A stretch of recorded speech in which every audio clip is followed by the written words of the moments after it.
We'll kick things off. Hello, everyone, and welcome to American Family Insurance DreamBank, where we believe in the transformative power of dreams. My name is Andy Frisky. I am a senior dream curator here at DreamBank, and on behalf of the team, we're thrilled to have you all with us here today. As we get started, always like to learn where people are tuning in from. So if you're comfortable in doing so, please go ahead and share so in the chat. But yeah, for those of you who maybe aren't familiar with DreamBank, would love to take a few moments and give you some insight and share with you. So here at American Family Insurance, we believe that communities are stronger and the future is brighter when people are actively pursuing their dreams. And that's why DreamBank was created. It's an inspirational community destination and digital experience that is dedicated to dreamers everywhere. Our offerings are designed to help you celebrate the dream journey, overcome obstacles, and stay motivated. And we do that in large part with our events. We have 9 distinct event series at DreamBank. This happens to fall under the business series today, but we have events in Spanish, family-related activities. We have an inspirational, motivational, and wellness speaker series too. So I will go ahead and put some links in the chat just to give you a little bit more insight as to our offerings. But let me go ahead and introduce our featured speaker today, Brent Halfwassen. So Brent has coached over 500 entrepreneurs one-on-one during his career. Focusing on micro and small business owners along with emerging entrepreneurs, he focuses on empowering entrepreneurs to find the money, means, and mindset to unleash their business. He's an advocate for entrepreneurs with both Main Street and lifestyle businesses, and also leads a successful pitch preparation program, which helps entrepreneurs hone their story and presentations while preparing to raise money for the first time. Without further ado, I'm going to go ahead and kick it over to Brent for part 2 of this series. Brent, go ahead and take it away. Hey, Andy, thanks for having me on today, and I appreciate everyone coming on as well. If you didn't have a chance to catch part 1, I'm sure we'll be able to drop that YouTube link in here shortly. But again, I'm Brent Halfwassen. I'm really, really excited that you're all here. This is a super wrap up of what we're going to have talking about the entrepreneurial mindset for success. And it's just based on the critical concepts that we get in a great book called Who Owns the Ice House? 8 Life Lessons from an Unlikely Entrepreneur. So I want to encourage you, if you haven't had a chance to go out and check that out. It's an amazing book, and it's really strong as it continues to break down the pieces of Uncle Cleve's life and how he really was able to succeed by grasping onto these critical mindset topics. So a little bit more about me. My focus as a Milwaukee's small business coach and entrepreneurial mindset facilitator is I want to help business owners overcome their biggest obstacle by mastering the link between what you do and the results you want to achieve. Oftentimes there's a chasm. That's really where I built my business to be able to support you. So who do we work with? We've got owners, entrepreneurs, founders, and decision makers who are struggling with their profitability and keeping their cash. They've launched their business, but found that reality doesn't match their plan. Doesn't that talk about so many of us? You're working hard, but you don't have much money to show for it. And ultimately you have difficulty telling your story and maximizing its impact. So here's the 8 life lessons that we're going to cover in totality.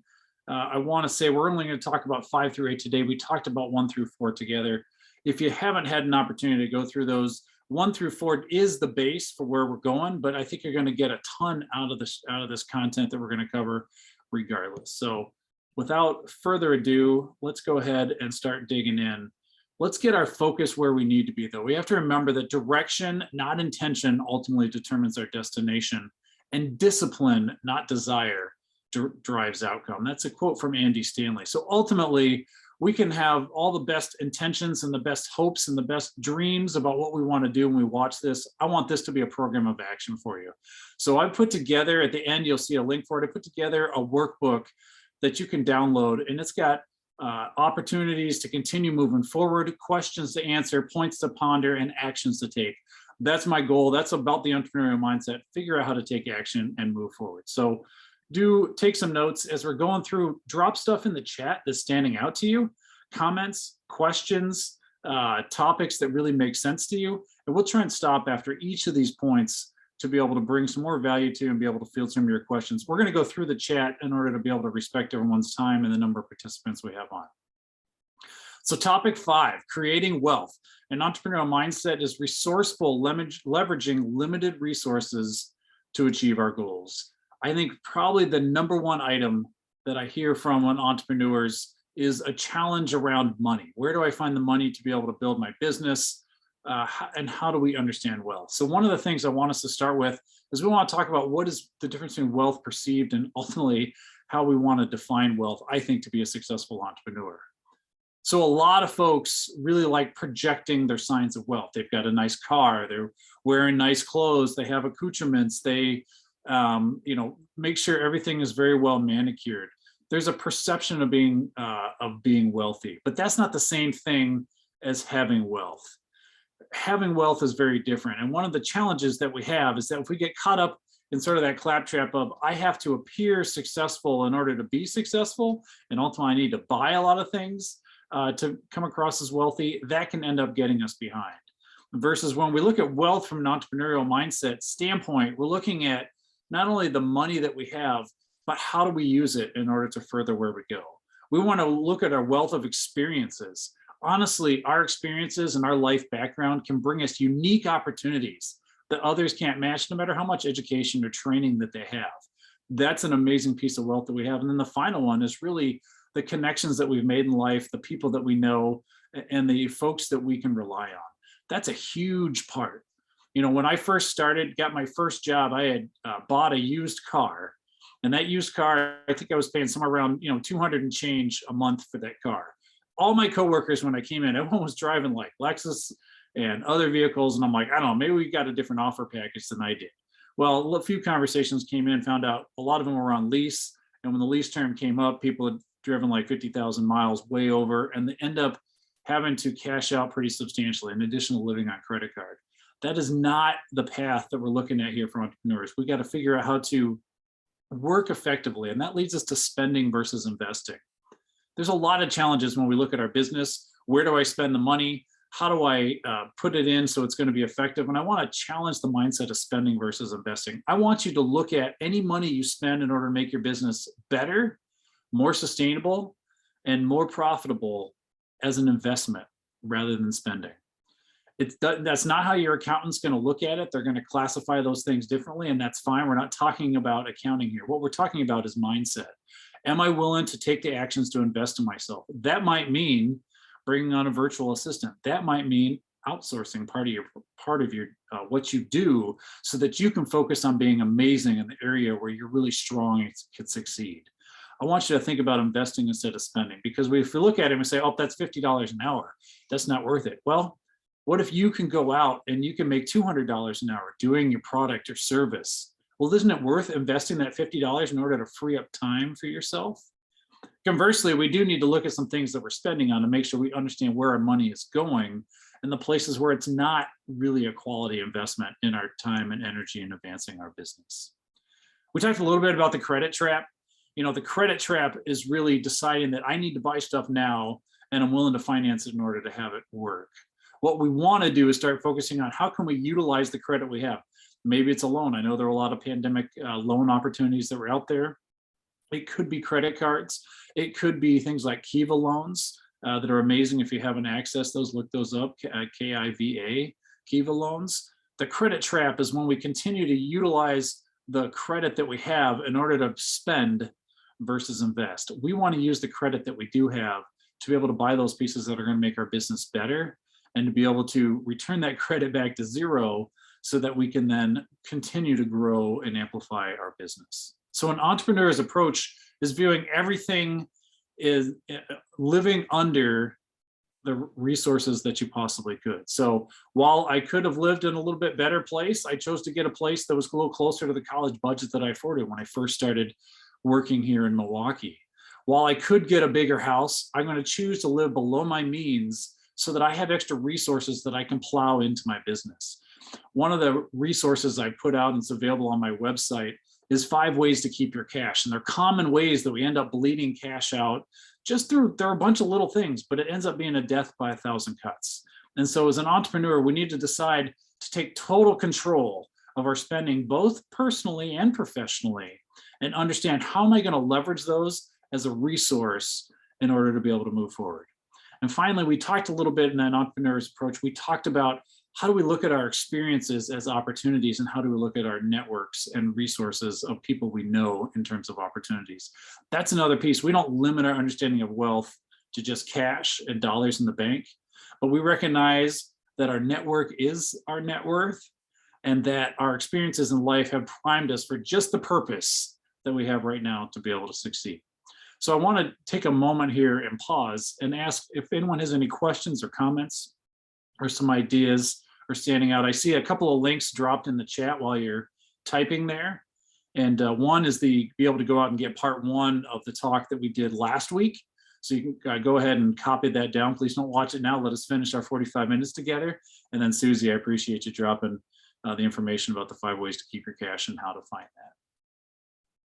So are there any questions or comments coming through on what we're talking about when we look at wealth from an entrepreneurial mindset? And that's all right if you don't have any yet. If some do come to mind, we'll stop and we can certainly go backwards and look at the prior topics. So building your brand. This one is really, really huge. And so an entrepreneurial mindset builds a brand of reliability where actions ultimately speak louder than words. And following through on simple solutions leads to unforeseen opportunities. And if you remember back to the first session, for those of you who are on, not only do actions speak louder than words, I want you to remember that reactions speak louder than words. So when you build your brand, it's important to be consistent in all the angles that you put together. So what are we talking about when we're talking about brand? A lot of people, if I were to, I tell you what, throw some stuff in the chat. When you think of brand, what are the 1 or 2 words that come together when you think about your brand? This is something brand kits, branding experts, you've got all sorts of folks who really focus in this area. So we've got trust and loyalty, identity, image, love those things, name. Sure, what's in a name? That's a classic question, name recognition. Thanks, Mitch. I think these are all great. Your brand is ultimately, Jeff Bezos said, a brand for a business is like a reputation for a person. Now, I think that's pretty good. Sometimes it's hard to argue with Jeff, but I would say that understanding that who you are and how you're projecting yourself, and ultimately then how you're perceived by your customers, ends up being your brand. Jesselyn put in there justice and empowerment for the brand. I think that's awesome. The part that I'm going to really dial into is what I loved, what Natalie put in, trust and loyalty. We're going to define brand as being reliable and being consistent. They're 2 pieces you have an amazing amount of control over. I don't think your brand, and I'm glad no one put it in there, your logo, your colors, I hear that quite a bit. That's not what we want to focus on when we think about brand. I want you to focus on reliability and consistency. When we come up with a brand promise, the idea behind a promise is that when you come and you interact with our company and our brand, this is what you will get. This is our promise of what you will get and what you will interact with. And I think in order to build trust and loyalty, trust and credibility are 2 huge parts that we're building up in the selling process.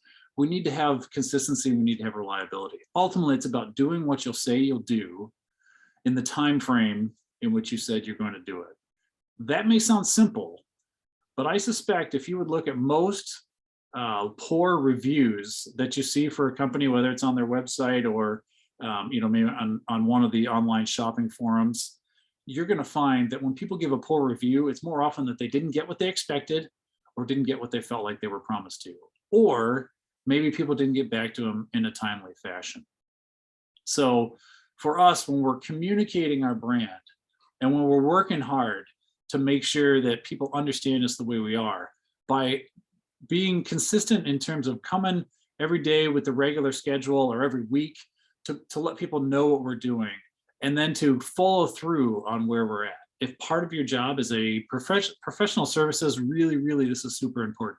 If you tell someone you're going to follow up on Tuesday, then you need to reach out and connect on Tuesday, because that impacts more about what they believe you're going to do. The challenge with services is that there's nothing tangible I can feel. I can't buy the item and feel the clothes and decide, oh, is that fabric good or not good. When we buy a physical product, the way it tends to be sold is that people sell it in terms of how I'm going to feel and how people are going to perceive me. But when we sell a service, we've got to figure out how to make it tangible. And if we're not being reliable and we're not being consistent, people are going to assume that your service fits what they perceive in terms of reliability and consistency. So when we go out and communicate our brand, one of the pieces that's so important is that we're very thoughtful about how we're going to go out and do that. That what we put out there, we're not overcommitting because we want to make sure that everyone loves us and that we're given the best answer, because a lot of people are going to take those commitments and assume that they're real. And as soon as you start having a discount factor applied to, like, well, they said Tuesday, but that really means sometimes next week, that impacts your entire brand. If you go out and you sell based on quality, then you ought to have the quality that you expect to have, and then you're going to reinforce it on the back end with the customer service or with the warranty pieces that you want to have. Be very thoughtful about how you go out and you communicate that, because most people don't get to experience your trust and that loyalty that was put out there before. You don't get to experience that credibility and reliability. What they hear it first, and they set an expectation, and then they go and interact. So as you're out there building your brand, one piece I want to encourage out there is to reach out, if you have existing customers, to reach out to some of your customers and get their perceptions. Because again, we talked about a brand defined. It is what your customers think about you and your services that makes a difference. It doesn't matter that if in my brand, I want to be known as, flashy and knowledgeable and smart and funny, and all the people who interact with me is like, he's efficient and quick, but the rest of those pieces don't hit.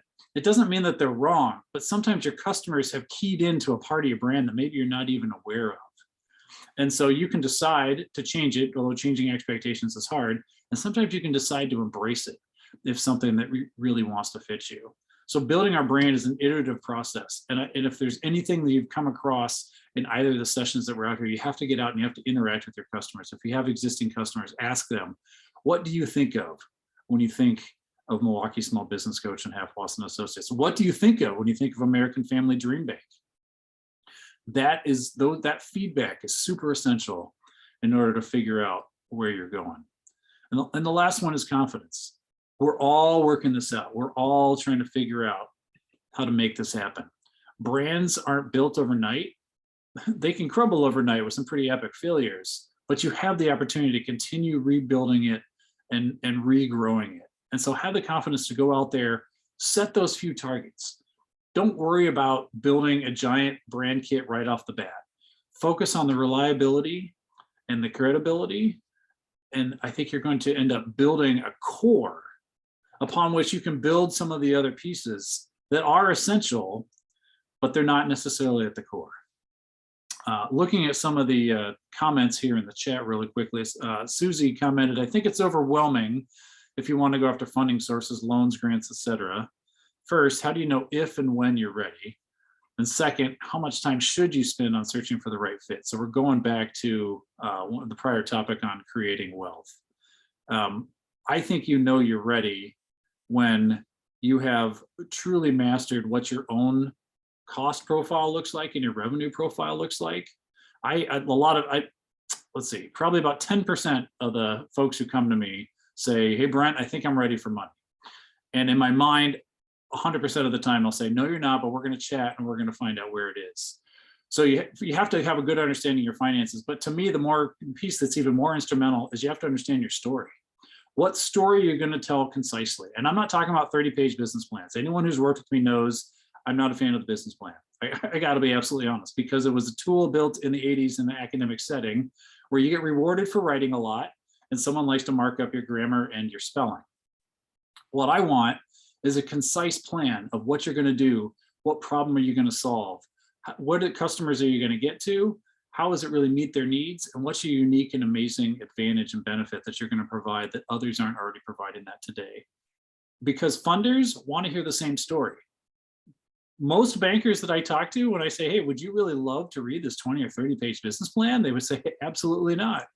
Underwriting needs that so they can feel good if we get audited, that we weren't just passing money out willy-nilly. But your loan officer wants to hear a compelling story, and then they're going to work with you. The same thing goes, I say loan officers, same thing if you're going for grants, if you're looking for partnerships, if you're looking for sponsors. I think that story, people want to latch on to a compelling story. It's why actually I love the term the dream bank. There's something just compelling about thinking about how that actually looks and works and interacts. How much time should you spend searching for the right fit? I think it depends how much you need the money. But here's what I will tell you. Most business owners that I talk to, they have to talk to 10 or 20 funding sources before they get their first yes. 10 or 20 funding sources. Some people get a great hit right away. And I would argue it actually was based on relationship that started before, and they'd already been telling their story. So they'd actually been accidentally building up that relationship piece. But there are many, many that I've interviewed and talked with and coached that it's a lot of stops. So you don't give up after just one or two. You do have to balance your time, but you do want to go after one or two. You're welcome. All right, sorry, I didn't ask any questions. Any questions on brand? Any other questions coming out that are coming to mind? Pieces you think we need to really dive into when you think about brand? What's your reaction when we say it's about, it's about reliability and consistency are at the core of how your brand delivers? Is that striking anyone as on point, off point?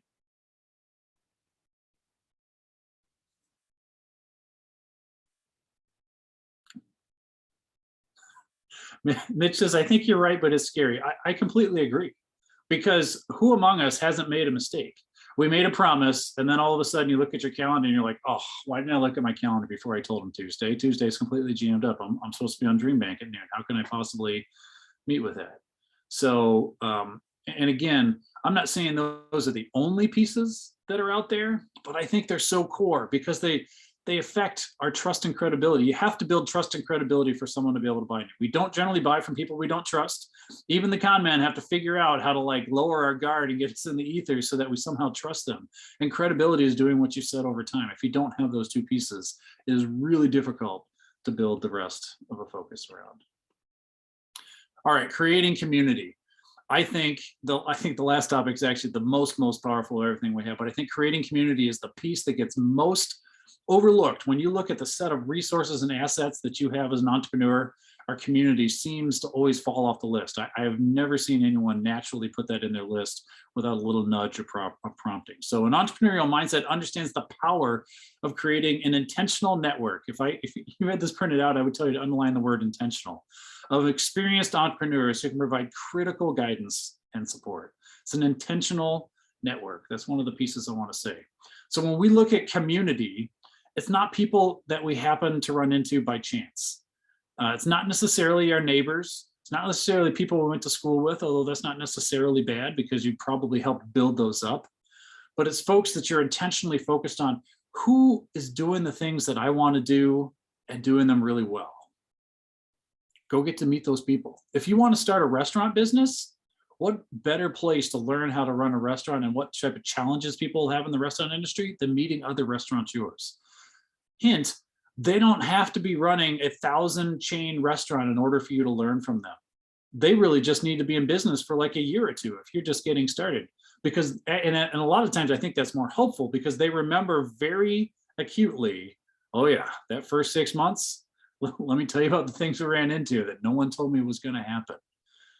Okay, our community is built by choice, and it's built because we're picking out the places that we think we're going to be incredibly benefited from.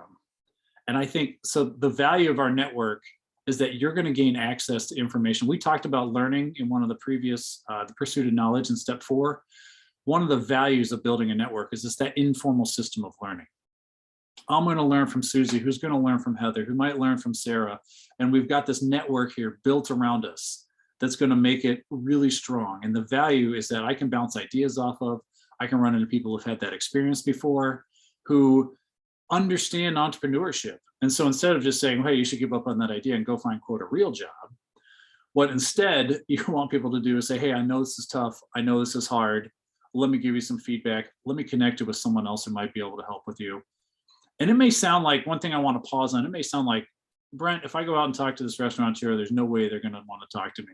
So, well, if you're probably selling the same thing right next to them, you're probably right. But by and large, most business owners actually like to talk about their business. They like to share and give back. I believe that a community of givers ends up being more successful than a community of takers. So let's think about who's in our network. So we've talked a little bit about going out and meeting other entrepreneurs.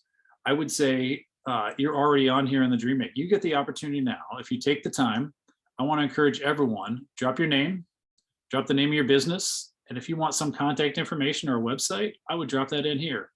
You have all identified right now that you're interested in continuing to grow and advance and learn more in your business. Take that as a common theme, that if you build up connections, right now there's 16 people on the call. That's an opportunity to be able to connect and grow and build a network with other people. Okay, I want you to go out and find experienced mentors and advisors. That's another step. Brian Scudamore, the founder of 1-800-GOT-JUNK, he calls the MBA his mentor board of advisors. He's not real high in formal education. He thinks that is overhyped in terms of how to ultimately be successful, but go out and find people who will be advisors for you. Build up a free advisor group, people who are willing to understand your business, provide you the feedback that you need, and help you to grow. If you aren't gathering those people around you, you're missing out on such a core key opportunity to be able to get the feedback that you need to grow your business, because we have amazing ideas in our heads.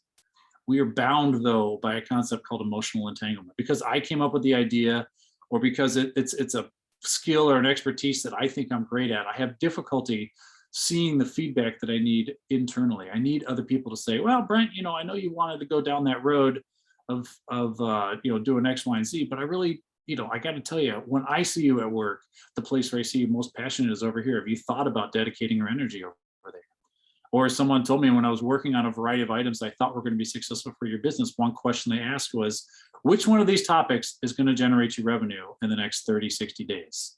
All of a sudden brought amazing clarity to the list of tasks that I was about to accomplish. I wouldn't have been able to do that without the outside network coming in. Some of that network can be paid. I'm obviously a giant advocate for people bringing on coaches in different capacities to support you in areas where you can't help. I'm an advocate of outsourcing, but who's in our network is fundamentally an opportunity of choice. So crossing the chasm, crossing the chasm is a topic we talk about because it's scary. How do I go out and talk to that first entrepreneur? And the answer is you have to find some friends who will support you and who believe in you already, and have them talk you into it. Make an appointment at a time when people aren't busy and just ask the question. The people you set up first to help you out don't have to be the people you go with for your entire life, but just go out and start asking people. You're going to be surprised. Go to networking groups, go to chambers of commerce, go to entrepreneurial and small business events. Go visit the Small Business Association. Ask people like me as a coach. One of the things I love to do is say, hey, I think you need to meet X, Y, and Z because you share a similar path. You have similar passions. You might be able to learn from one another. And an introductory email goes out. There's a lot of ways to get started, but we have to make the choice. Going back to that topic one, right? The power of choice and the power to choose our path to make that outreach. And when you have success on the first one, I don't want to encourage people to set up a group of 10 right off the bat. I want to encourage you to pick one. Because if I told you to do 10, it becomes a daunting task. But to do one, it was like, all right, I can figure out one. What's my lowest risk venture to be able to do an outreach to where someone's likely to say yes? Start there. And then start building up and then start swinging for the fences. My good friend Denise Thomas, when I interviewed her and asked her about competition, she said, I don't have any competition. No one does things exactly the way I do. But there are people in my craft and industry who are amazing at what they do. And I want to spend more time with those people because I want to learn how to get better. So go ahead and swing for the fences. If someone's amazing and you really look up to them, reach out because you never know what type of partnership you're going to build. Finally, on building that success network, that's what we just talked about, but you want to continue focusing on it. And I want you to think about it as a success network. The word networking oftentimes gets sort of bogged down with like clammy hands and fear of talking to people and a variety of other stuff. What we're doing is building a success network. Invest in those people who are going to help you be successful, help you feel successful, so that you have the chance to continue to build up and to grow in that success. So if you've got people in your network that are building you down and pulling you down, I want to encourage you, to cut bait there. And that's not a place that we want to pursue. Any questions coming up as we're talking about building up our success network and community? Just going through the chat here. And Renee, hey, don't worry if you don't have a business yet. If your purpose is around the stationery and around the photos, I think you're in the right place to learn these topics and apply them up front. Can save a lot of heartache on the back end. Let's hop to the last topic, the one that I think without this, we do not have the ability to succeed as entrepreneurs, because it is so hard to be in small business for yourself. The power of persistence. Perseverance and determination are vital to an entrepreneurial mindset. Okay? They enable ordinary people to face challenges and overcome setbacks on the road to success. Perseverance and determination. That's really key. So I want to highlight several of the entrepreneurs that were in. If you're ever able to take the whole course from me sometimes on the entrepreneurial mindset, they interviewed an amazing stack of entrepreneurs. Dawn Halfacre was a veteran wounded in combat. And when she woke up from her coma, she found out her right arm was gone. And that was obviously a very bad setback for her. And she has changed her focus on perseverance to say, focus on what you have. As long as she focused on what she was missing, it didn't succeed for her. One day during rehab, she saw another more gravely wounded veteran just working their butt off in rehab to be able to be successful. And that's when her mindset shifted from I'm a victim to I'm going to be a survivor. I'm going to focus on what I have, and I'm going to make it amazingly successful. Brian Scudamore, I mentioned him. He's the founder of 1-800-GOT-JUNK. He says slow and steady wins the race. When he started, it was him. I think he called himself the Rubbish Boys. He said it was just him and a truck and some plywood siding. And they went out and just got the work done. Slowly over time, 8-10 years later, he finally got to $1 million in revenue on junk hauling. And you've probably seen some of the trucks roll around your local community. Slow and steady wins the race. There are no overnight successes. Overnight successes are usually 10 years in the making. So don't worry about comparing yourself to someone else that it seems like they've moved forward faster than you have. Continue to persevere, continue to show that determination. If you invest the time and energy and continue to build a support network and do all the things that we talked about here in this mindset class, you will position yourself to be in a spot for success. But it's not overnight. And when you expect that, we hurt our mindset, because when we don't get what we're expecting, it really shows up and impacts us pretty dramatically. All right, Ted and Serena Moore. They have an amazing story. They first started a construction cleaning business, and their first job was for $400. And Serena was on the path to graduate high school and being successful, and she found out she was pregnant at age 18. You know, her father, Ted, lived in a pretty tough neighborhood and honestly wasn't really all that great at writing proposals. His spelling and grammar wasn't very good. But the two of them partnered up, and they went through a lot of amazing stories until one day they were cleaning a construction site outside when they saw a brand new, multi-story, I mean, talking like 12, 15-story building. I think it was one of the cable companies putting up a new building. And they said, what does it take to go in and make an offer on that? So they went from hauling shingles to talking to the foreman on the other job and said, what does it take to get the cleaning bid on this one? Well, you need all these, here's all your criteria. And they went out and they pulled it together in order to make it happen. I mean, they grabbed everyone they knew to become their new team to be able to go in and get a large cleaning contract instead of a small one. And they continued moving forward. Rodney Walker was in at least a dozen foster homes growing up. And he thought that life was just a lottery, and he got the short end of the stick. And through an encounter with a mentor and an entrepreneur, he can imagine something greater. Last week, someone asked about a vision statement. I apologize. I thought there was some vision information in the package I sent out. I have the personal vision information in this packet if you go ahead and grab it. But Rodney could imagine himself being something greater. Jason Campbell was in a serious similar situation. He was trying to find work as a teenager, but no one would hire him to do the type of jobs he was looking to do on an hourly basis because they thought you're not going to be very effective at what you do. So he figured out that he took that adversity as an advantage and figured out, if I price it as a fixed fee where people think there's value, and then I can get it done really rapidly, I can actually make more money per hour and people be more likely to hire me. Pawasha Siddiqui, she's a woman who grew up in Afghanistan. And anyone who knows very much about Afghanistan knows that was a tough environment for her.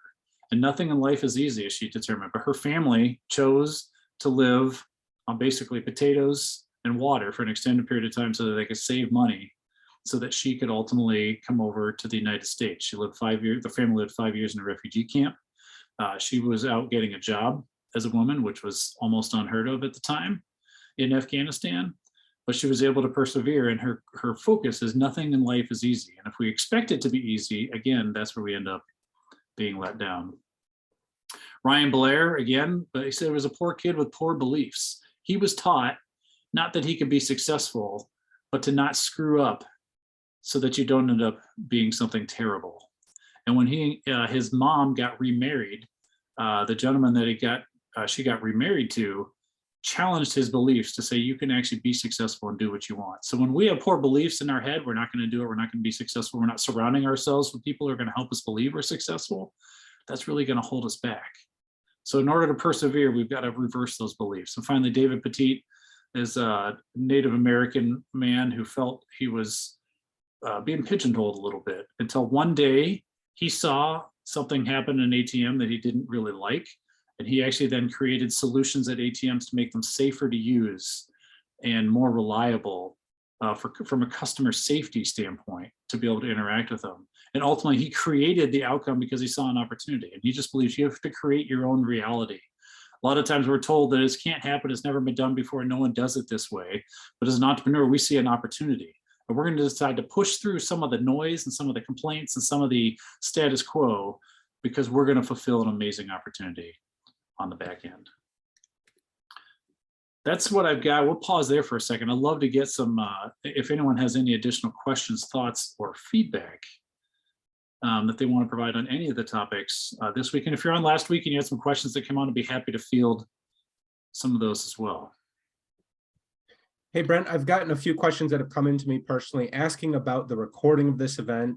Yes, this event is being recorded, should air about a week after this.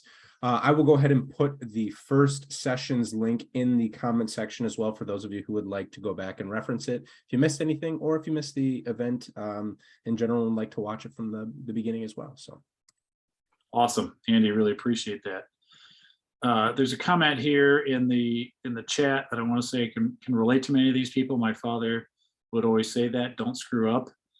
It's one of the challenges when we talk to ourselves, even as entrepreneurs, talking to ourselves. I want you to think about being really intentional about how you go ahead and use your own language. If we talk ourselves down, we end up creating some of those very poor beliefs that we want to avoid altogether.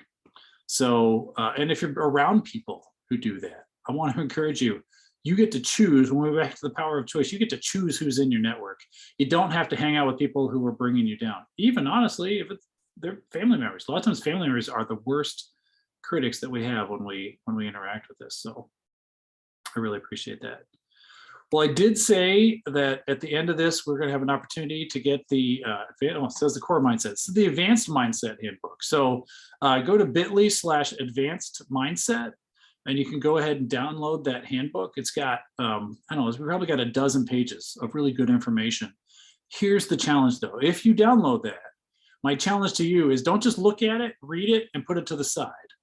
Or don't just get the email and not click on it. There are actual questions I want you to engage with and answer. Each of the mindset topics that we go through, we've got 3 or 4 ways to really consider how do you put these into action for yourself. One of these mindset topics is going to break you free, okay? I'm going to give you an opportunity to schedule your own virtual mindset review, bit.ly/coach with Brent. You can go ahead and reach out to me, set up some time. We can cover any of the mindset topics that's really standing out to you, any of the information you're seeing on that workbook, and we can talk about other issues that have to go on with your business. I want to help you solve the biggest problem you have with your business, or I want to connect you with other resources that could be able to move you forward. And alternatively, you can also connect with me on LinkedIn. I'd love to connect and love to get connected. So I dropped all those links and information in the chat. And then again, I think we still have a few minutes left here if we want to. So said building a network's hard. I feel anxious around people. I need to work on that. What I would say is find environments that work for you. Sometimes for me, work in the 100-person room is super hard. Honestly, I know I'm only going to have 3 or 4 or 5 conversations. So decide you're going to be okay. If you're in a giant room and you're sitting at a table of 8, shrink that room down to be just the table. Don't worry about everyone else in the room. You'll have to get, ultimately, you're not going to be able to talk to everyone, have a meaningful conversation with everyone anyway.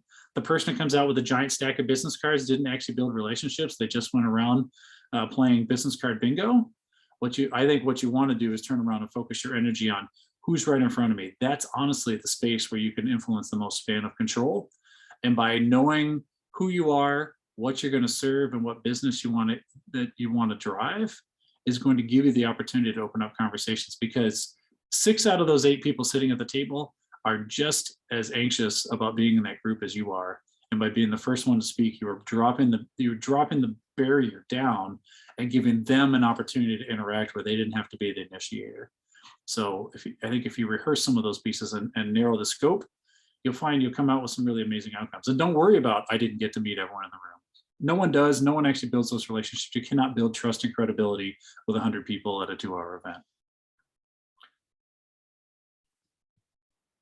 No problem. Happy to help out. Well, that's what I have. If we certainly welcome any more additional questions and feedback. I welcome the opportunity for anyone to reach out and chat if that can be something I can be helpful with, whether it's building your business, helping you overcome your biggest obstacle, dig deeper into these mindset topics. But do please go out and reach out, bit.ly/advanced mindset, and find that download, because you're going to find a wealth of resources to continue to advance your mindset. Thank you so much for that, Brent. Thank you all for tuning in today. I know that I linked the first part of Brent's 2-part series in the chat. I also wanted to go ahead and put in our DreamBank's YouTube page in there as well. So as I mentioned at the beginning, this event series happens to fall under our business related events. So we have 9 distinct event series at DreamBank, anything ranging from topics such as today, but we have events in Spanish as well, family related activities. We have our learning labs, which are kind of our how-tos or our 101s, Dream Big, which is our inspirational, motivational, and wellness speaker series. So we really try and cast a wide net to appeal to as many different dreamers as possible.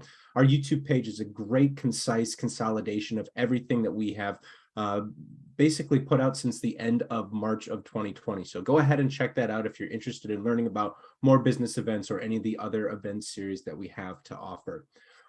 In addition to that, though, it looks like that there aren't any other questions that have come in, so we will go ahead and cap it there.